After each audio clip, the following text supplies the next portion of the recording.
There is no way that this just happened as the Toronto Blue Jays do what they have been doing all season long, and that is come back, fight. And they did it yet again tonight with a crazy comeback win. One of the biggest games of the year, one of the loudest games of the year regarding the crowd. And folks, the Jays continue to roll and pull off the unthinkable every single game. We're going to break down this crazy game, discuss what it means going forward.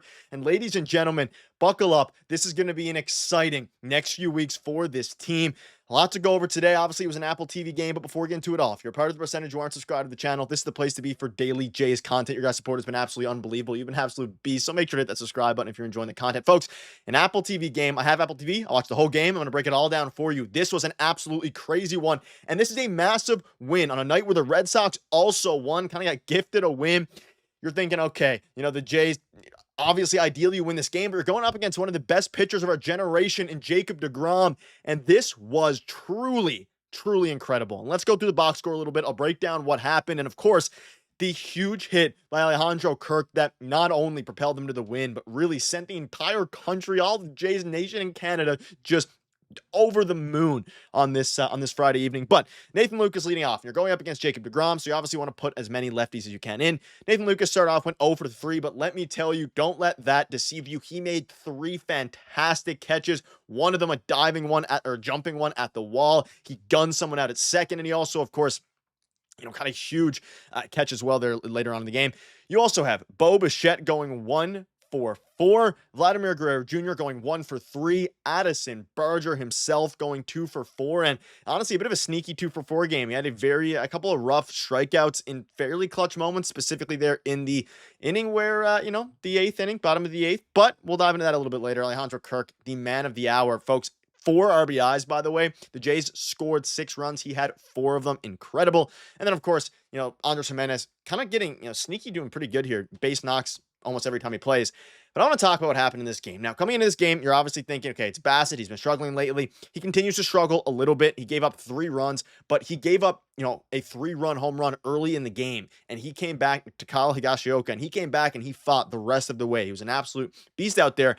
And he didn't look fantastic. He was missing a lot of spots, but the underlying, highlight of this game is Chris Bassett going 5 innings and giving you 3 runs. Now, obviously, they were down a bunch, and then you're down 3-0. They come back, they make it 3-2, and you're thinking, okay, Alejandro Kirk hit a 2-run home run. He makes it 3-2, and you're thinking, okay, you're going in the top of the 8th. You're down 1 run. Things are feeling good.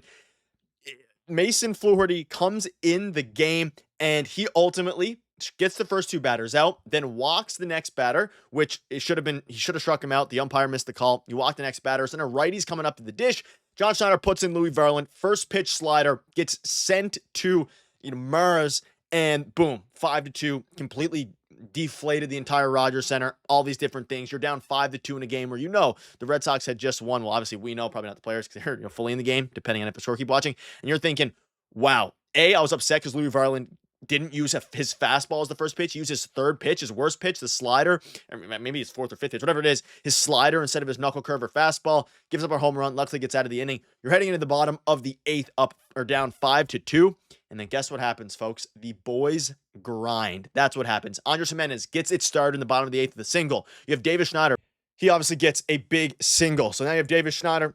Obviously, again, huge single for Mr. Schneider. And then Bichette comes up with a huge base knock to make it 5-3, which is obviously where you wanted to be because huge clutch hit by Bichette. You can see here 1 for 4. Obviously, we very, very good news there. 5-3, and then you fast forward a little bit. Essentially, to paint the scene here, it's bases loaded after Vladimir Guerrero Jr. walks.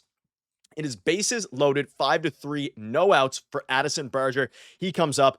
And he swings and misses at a disgusting slider, I think it was, down and in. And you're thinking, wow, 5-3, bases loaded, 1 out. Barger couldn't do his job, which is to at least score 1 of the runs. So you're a little bit, upset now. And then you have Dalton Varsho show up, 5-3, bases loaded, 1 out. He walks. That scores a run, 5-4. And then Alejandro Kirk comes out of the woodwork, gets a base knock up the middle on the left side, just past the shortstop, scores 2. The Rogers Center erupts. It is 6-5, and that's how it happened. I kind of want to break it all down in case you missed the game. But ladies and gentlemen, just truly an unbelievable performance. And whether you want to look at it from the perspective of, the Jays' constant comeback wins, this team has something different built inside of them. They always come back. They always, even when in the past week or so, the offense has been fairly rough with the Toronto Blue Jays, right? Like, it hasn't been fantastic. It hasn't been bad by any means necessarily. It's been bad at times. They always find ways to win, whether that was yesterday, whether that's today.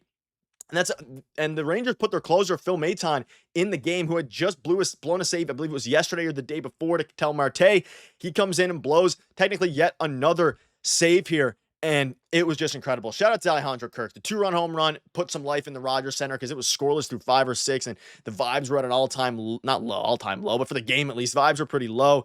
It was a little bit, Apple TV broadcast, and then boom, Kirk gets a home run, and then boom, Kirk gets a single. Vladdy's super fired up.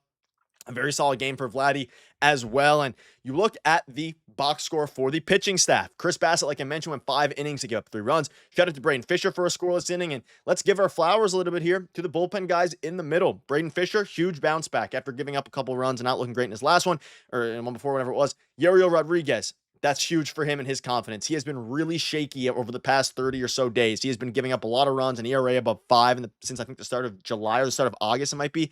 A lot of runs given up for him.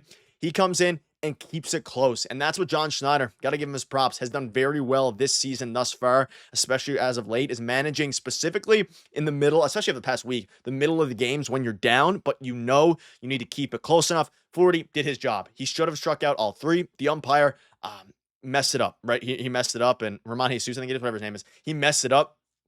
And at the end of the day, though, it was a borderline call. Walks. Verlin comes in, and like I mentioned earlier, I hate the fact that you don't go to your fastball there. At the end of the day, though, I trust Louis Verlin fully.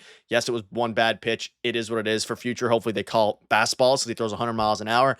And then, boy, oh boy, do I have to give some credit to Jeff Hoffman because it's a 1-run game. Again, Kirk comes up with a clutch single.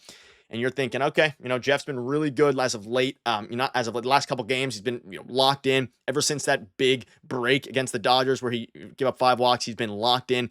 He collects yet another save. It doesn't show it here. He went the whole inning, struck out 3, by the way. So he struck out the side and looked absolutely not only dominant, he looked completely unhittable, just absolutely unhittable. And that's what Jeff Passan. That's what Jeff Hoffman is when he's at his best. He is unhittable. He is dominant. And at the end of the day, folks, this Toronto Blue Jays team not only they just keep doing the unthinkable. Like every single time something happens, you have the Jays come back. You get punched in the stomach, you come back every single time.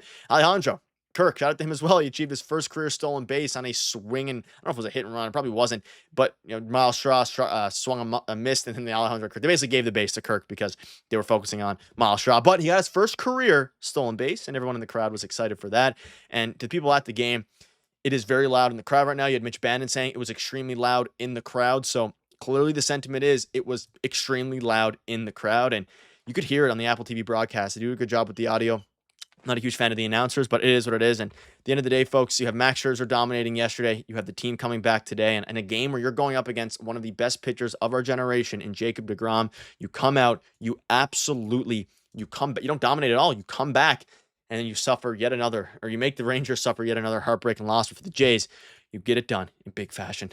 Let me know down below what your thoughts are. I have a video for you guys tomorrow morning. Cheers.